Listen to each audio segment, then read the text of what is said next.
It was a very dusty, hot place, with tumbleweed rolling past. Olive was on a cowboy ranch in the wild west of America. She was wearing a cowboy hat and cowboy boots. All of a sudden, she heard stamping feet and a loud wail. A little goat was riding along on the back of a huge bull. He was getting bumped about all over the place. Help! Help! The bull screeched to a halt, sending the poor goat somersaulting through the air. He landed at Olive's feet with a thump. Oh, are you okay? Asked Olive. Oh, yeah, I'm fine, ma'am. Howdy, I'm Billy the Kid. What name do you go by? I'm Olive. Pleased to meet you, Billy. Is there anything I can do to help? Well, I just can't get these darn bulls into the barn. My daddy's gone to town and left me in charge of the ranch. He'll be real proud of me if I get them inside before sundown. I'd be glad to help. What have you tried so far? Well, I've tried lassoing them. I've tried shouting at them. Move your big behind right now. And I've tried poking them. Maybe I can think of something. Olive looked about and saw Billy's lasso lying on the ground. She also spotted a tall stack of hay bales inside the barn. She glanced back at the bulls and saw that they were grazing on clumps of hay. A lasso? Some bales of hay? I think I may have an idea. With Billy the Kid's help, Olive tied a bale of hay around herself using his lasso. Then she stood in front of the barn doors. Yoo-hoo! Bulls, tasty hay! The bulls looked up and began to trot towards Olive. It's working. They're trotting towards the barn. The bulls started munching on Olive's bale of hay. Unfortunately, Olive was very ticklish. Oh, that tickles! Stop it! Stop it! Billy looked at Olive and was worried. Stop it! Stop it! Cried Billy. Stop it, bulls, please! Immediately, the bulls stopped munching and looked up at Billy the Kid. Why, sure thing, kid, said one of the bulls. I think I've got it. Excuse me, bulls. I know you'd make Billy here very happy if you all went inside the barn. Please? Oh, yeah. Yes, please. Said Billy, catching on. Well, of course we will. We bulls love politeness. You should have just asked nicely, saying please the first place, Billy. Billy and Olive led all the bulls into the barn. Oh, why, thank you very much. See you in the morning, fellas. Just as the sun was setting, Billy's dad arrived home from town. Howdy, partners, said Billy's dad. Jeepers, you've done a fine job today, son. Any trouble getting those bulls into that there barn? Well, just a little bit, said Billy with a smile. But we're just pleased to get the job done, said Olive. They all laughed, and as they did, Olive realized it was time to go. Typical Olive, daydreaming again, said her mum. Actually, I've been a cowgirl in the Wild West. Your head's been in the sand too long, dear, said Olive's dad. Her little brother laughed. But Olive wasn't listening. She was already dreaming of her next big adventure. Olive found herself in a jungle clearing. There were huge lizard-like creatures everywhere. Kick, look at all these dinosaurs. There were even some flying in the sky like birds. Olive sat down to watch as one swooped down to feed its babies who were calling out from a rocky ledge. Just then, she felt something move underneath her. Oh, what was that? Olive jumped up and saw that she'd been sitting on top of a huge nest of eggs. Then, crack! One by one, the eggs hatched, and out popped 3 baby dinosaurs. Oh, hello, said Olive. Yes, you need your mummy. Well, I'm sure she'll be back soon. It's nice to meet you. What? No, I'm not your mummy. But the babies began to follow Olive's every move. Oh, leave me alone. No matter how fast she ran, she couldn't shake them off. Look, over there. Olive quickly ducked inside an old hollow tree trunk. She kept very quiet as the little dinosaurs hunted around for her. But then... Achoo! The tree trunk made the sound of Olive's sneeze even louder. Oh dear, I think we need to find your real mummy. Babies who need their mother, an old hollow tree trunk. I think I may have an idea. She remembered how the little flying dinosaurs had called to their mummy with loud cries. If we make you louder, maybe your mum will hear you. Olive encouraged the baby dinosaurs into the hollow trunk. As they climbed in, their cries became so loud that they echoed out into the jungle. Mama! Mama! Mama! She'll definitely hear that. Whoa! Oh, but that can't be your mum. Run for it! Olive and the babies turned and ran as fast as they could as a huge dinosaur with big teeth came running out of the trees towards them. It was a Tyrannosaurus Rex. Oh. They reached a big puddle. Olive tried to swing over it on a vine, but the vine snapped and she fell. Kick! The T-Rex stopped in front of them, then burst out laughing. Oh, you do look silly in that puddle. My name's Diana, Dinosaur. Hello, Diana. I'm Olive. Why were you chasing me? I'm looking for my eggs. I left them in a nest over there, but they've gone. Have you seen them? Your eggs? Well, they've hatched. Oh, my darlings, come to Mummy. Oh, they still think I'm their mum. I don't know why. I don't look anything like them. I think I have an idea. Why don't we all have a nice drink of water? Diana winked at Olive. Okay. When the babies saw Olive and Diana drinking from the puddle, they did the same, and a funny thing happened. They all saw their reflections in the water. The babies looked at Olive, then at Diana, then down at themselves, and realised that Diana was their real mum after all. Phew. Well done, Diana. You're even better at hatching plans than I am. They all laughed, and as they did, Olive realised it was time to go. Typical Olive, daydreaming again. Said her mum. Heck, actually, I've hatched some baby dinosaurs. Your head's been in the sand too long, dear. Said Olive's dad. Her little brother laughed. But Olive wasn't listening. She was already dreaming of her next big adventure. Olive found herself on a large float surrounded by colourful decorations. She was wearing a beautiful headdress and could hear amazing music. Oh, wow. I love that beat. Just then, she heard a strange sound and turned to see a flamboyant peacock drying his feathers with a hairdryer. Perfecto. Wow, I like your feathers. Oh, gracias. My name is Fernando, the Carnival King with beautiful colors. That's a long name. I'm Olive, the ostrich with blue and white feathers. And they are beautiful feathers. Welcome to the Rio Carnival, Olive. Thanks. What's the Rio Carnival? It's the greatest street party of the year, right here in Rio, Brazil. Oh, I love parties. Then you are just the assistant I need. Can you help me decorate my carnival float and stick up all these colorful garlands, please? Okay.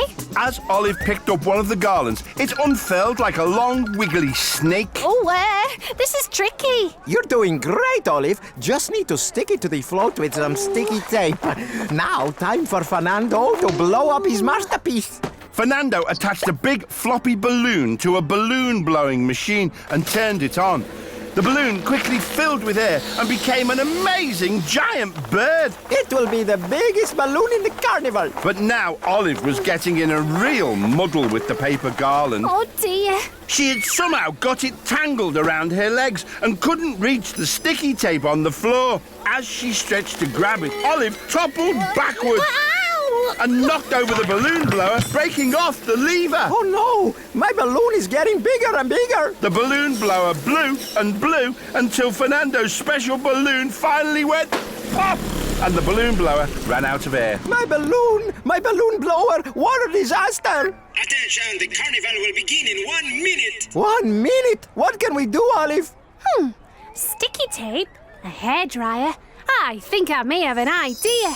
With Fernando's help, Olive used the sticky tape to seal the hole in the balloon, and together they blew it up using Fernando's hairdryer. The balloon got bigger and bigger. It's working, Olive. But the hairdryer was filling the giant balloon with hot air, which rises, and soon the balloon floated right off the ground. Cake! Olive held on tightly to the balloon, My balloon! and Fernando held on tightly to Olive's legs.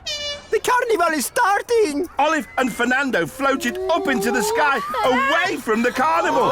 Olive, we have to get down! Don't worry, Fernando. Olive reached up the side of the balloon and tore off the tape. As the air escaped through the hole, the balloon sent Olive and Fernando soaring across the sky. They whizzed about all over the place until the balloon ran out of air. The empty balloon parachuted them safely down, and they both landed back on the float, and the deflated balloon dropped onto her head like a headdress. They looked magnificent, and they got a huge round of applause. Olive the Ostrich with the blue and white feathers, you are my carnival queen. You know, Fernando, I could almost burst with pride. They both laughed, and as they did, Olive realised it was time to go. Typical Olive, daydreaming again. Said her mum. Cake? Actually, I was carnival queen at the Rio Carnival. Your head's been in the sun too long, dear. Said Olive's dad. Her little brother laughed. But Olive wasn't listening. She was already dreaming of her next big adventure. Olive was standing in a big room, surrounded by huge skeletons.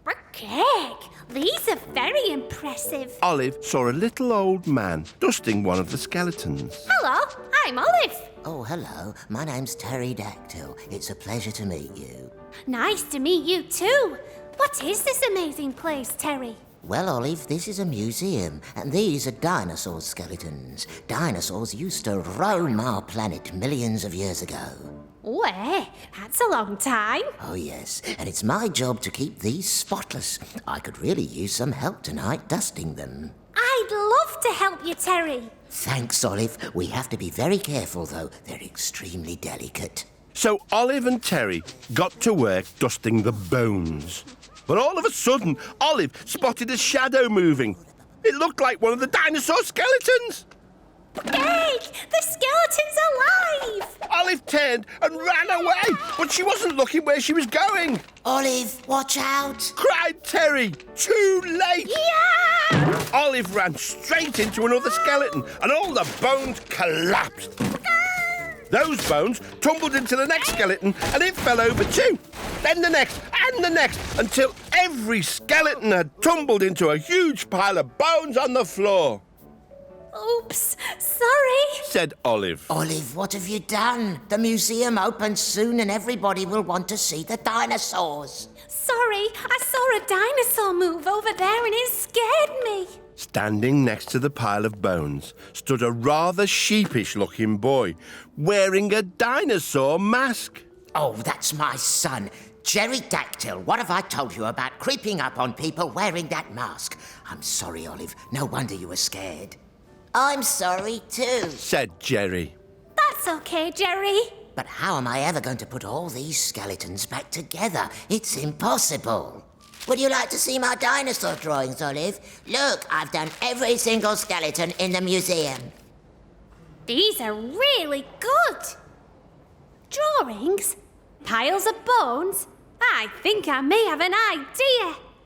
Jerry, we can use your pictures to help us rebuild all the skeletons. I'm sure we'll be finished before the museum opens. Great idea, Olive. Let's do it. So they got started. There, Dad. But it was like a huge puzzle. It really wasn't easy to work out where the bones were meant to go. Something's not quite right. Said Olive. Too late. The museum has just opened. Here comes the first tour group. And here on your right is the Tyrannosaurus Rex, and as you can see, it had absolutely huge wings. Oh! And over here is the Brontosaurus with its two tails. Ah! That's enough of the dinosaurs. Let's move on, shall we? Phew, I think we got away with it, Olive. I think we've created some brand new dinosaurs, like the Tyrannosaurus Rex. They all laughed, and as they did, Olive realised it was time to go. Typical Olive, daydreaming again. Said her mum. Okay, actually, I've been rebuilding dinosaur skeletons. Your head's been in the sand too long, dear. Said Olive's dad. Her little brother laughed. But Olive wasn't listening. She was already dreaming of her next big adventure. Olive was standing in a dental surgery. On the side counter sat some dentist tools, a bottle of mouthwash, and some tooth floss. Olive was wearing a blue nurse's smock. I'm at the dentist. A large crocodile was sitting in the dentist's chair, looking rather scared. Are you okay? Asked Olive. Not really. Said the crocodile, shaking her head. From the surgery hopped a little bird, also wearing a blue smock. He grabbed a metal prodder from the counter. Hello, I'm Olive. Morning, nurse. I'm Johnny Lee Moeller, dentist.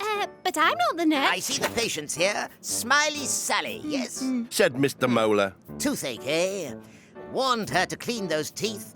Clean teeth, no toothache, see? Mumbled Smiley. I didn't quite catch that. She says she did clean her teeth, but then she lost her toothbrush. Oh dear. Smiley here doesn't want to open her mouth. Unless I can see her teeth, I can't make the toothache better. Smile, please. Olive looked over to the counter and spotted the mouthwash. Smiling? Mouthwash? I think I may have an idea.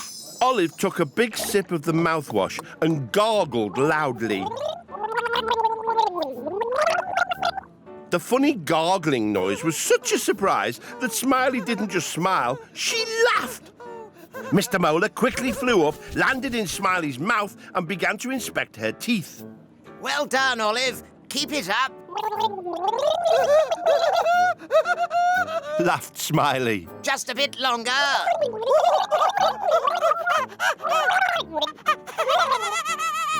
Then suddenly there was a gulp. Smiley had laughed so hard, she'd accidentally swallowed Mr. Moeller.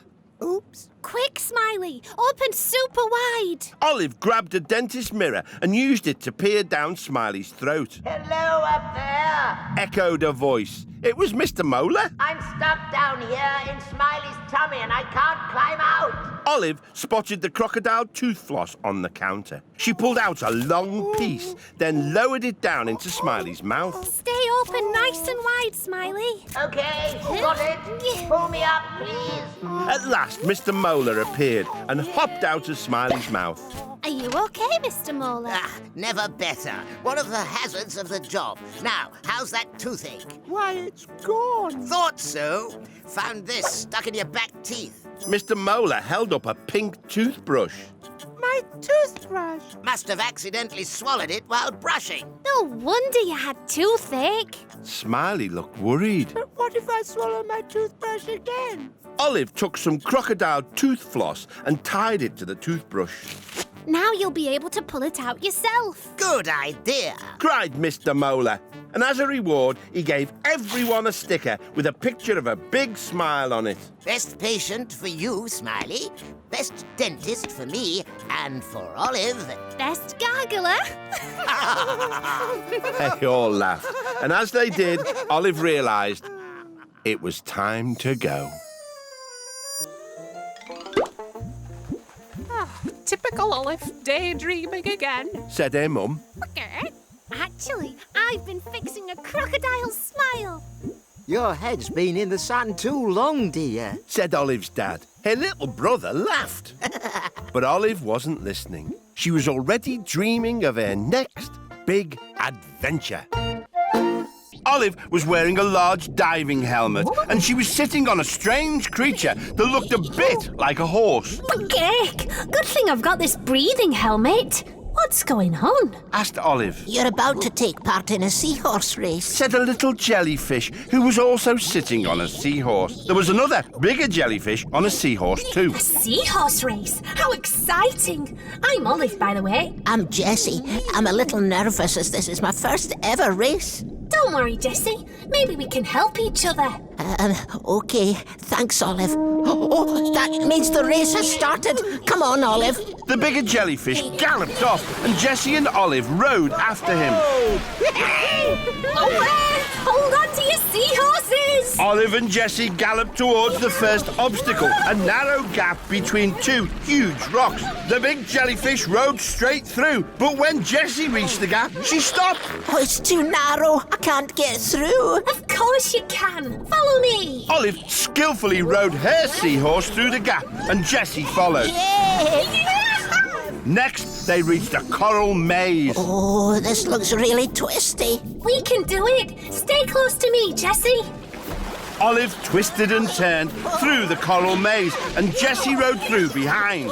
Then Olive and Jessie reached the most difficult part of the race, an old, dark shipwreck.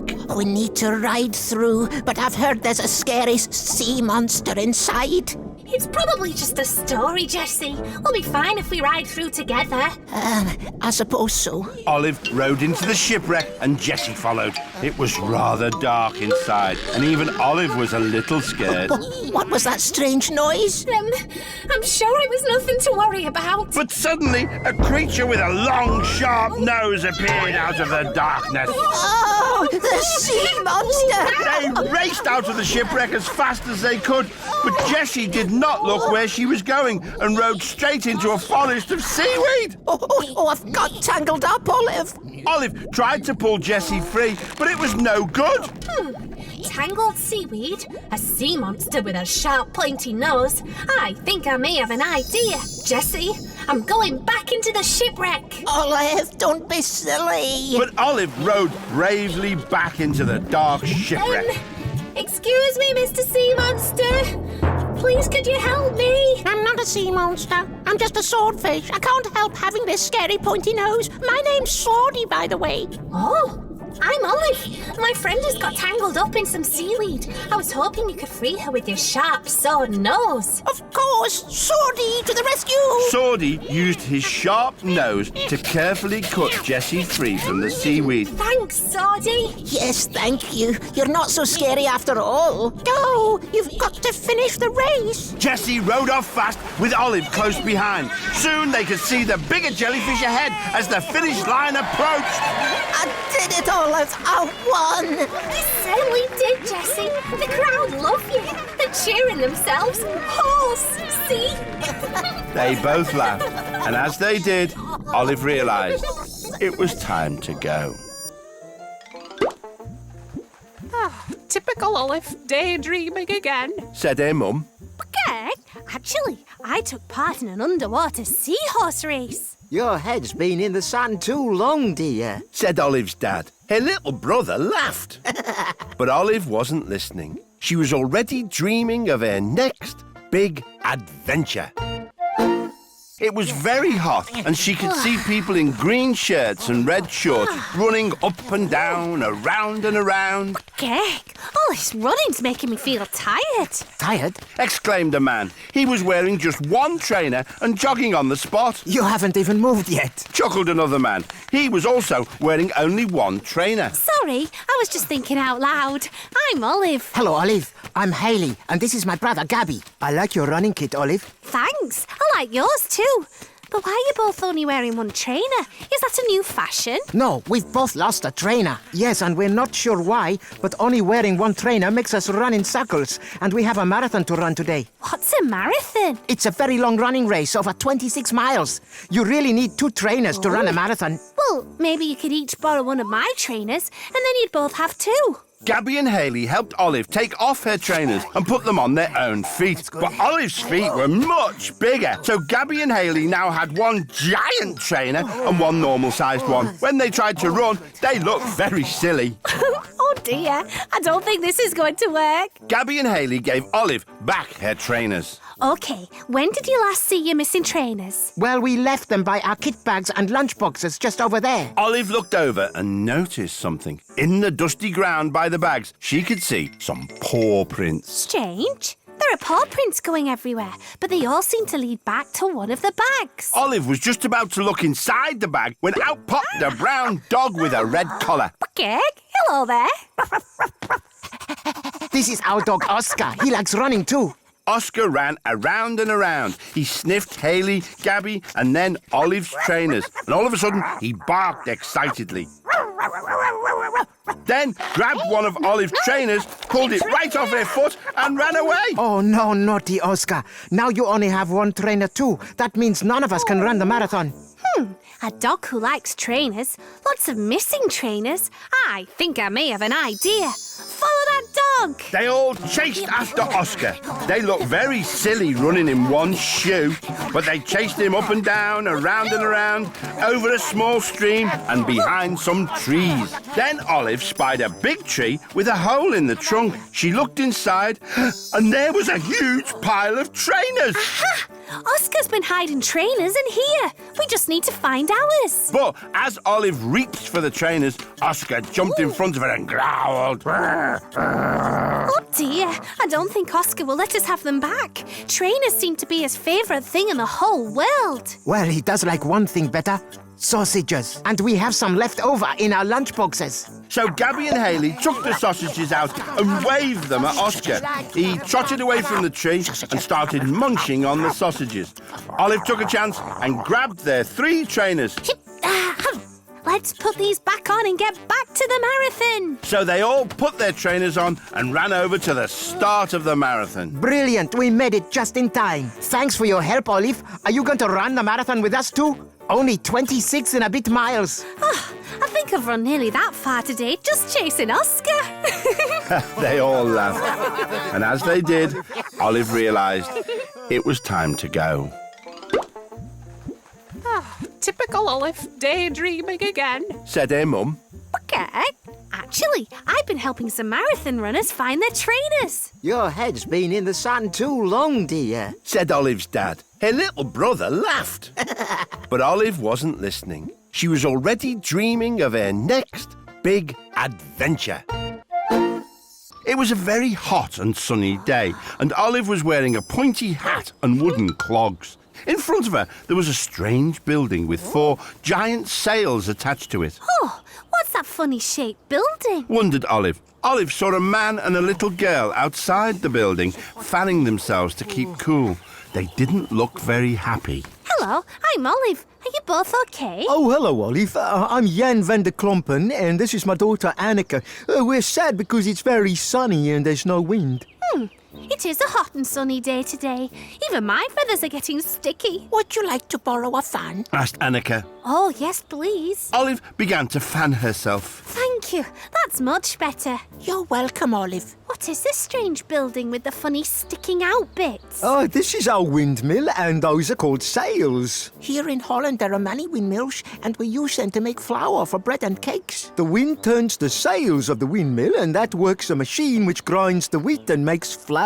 Now that's very clever. Problem is, today there is no wind, so the sails cannot turn, and that means I have no flour to make a cake for Anneke's birthday party. Yes, it's today. My friends are coming. We have balloons and a trampoline, but no birthday cake. Olive saw there was a table set with balloons for the party, and next to it, a giant trampoline. We really need the windmill to be turning, Olive, but we have no wind. Some fans, a windmill. I think I may have an idea. If we point our fans at the windmill, we can use them to make enough wind to turn the sails. That might just work. They all pointed their fans at the windmill and fanned really hard, but nothing happened. It's not working, Olive. Oh, I'm sure I can fan harder. Olive fanned as hard as she could, but lost her grip on the fan. It shot out of her wing and flew up in the air. The fan got stuck in the windmill's sails. Don't worry, I'll get it down again. Olive jumped up, but she couldn't reach the fan. Maybe I need to jump higher.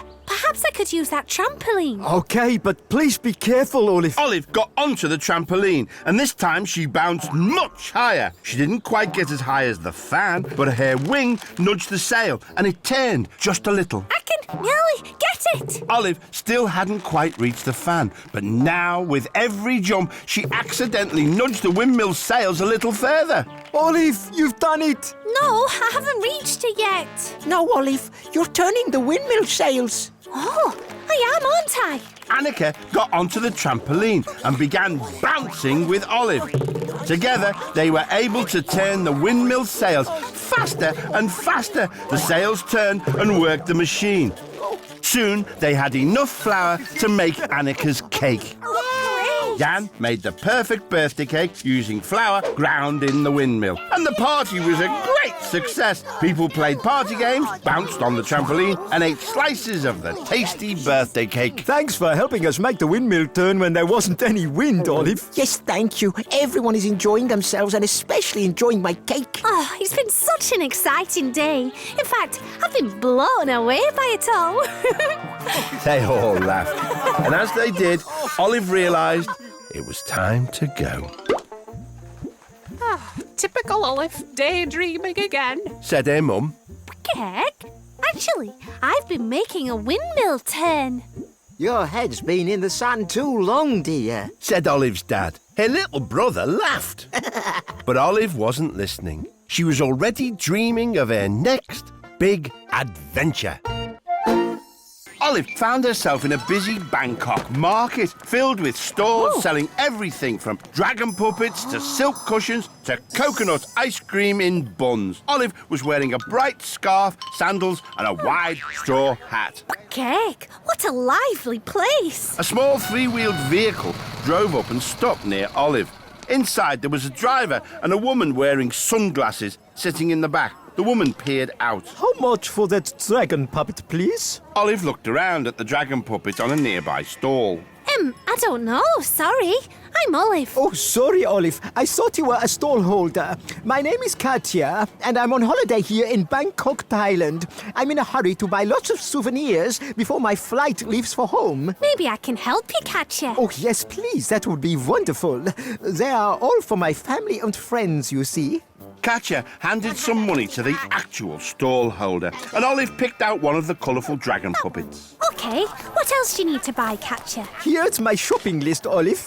We can travel around the market in this tuk-tuk. Katya handed Olive a very long list. Okay, next on the list, a surfboard. Olive hopped aboard the tuk-tuk and they were off, zooming through the busy market streets until the driver came to a stop at a stall selling surfboards. Ah, that one, please. Cake, that's a big one. Olive struggled to lift the surfboard onto the tuk-tuk.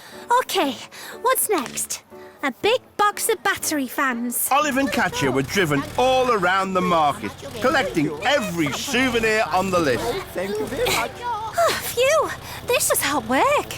Next, 4 pairs of Thai boxing gloves. A couple of giant inflatable sharks.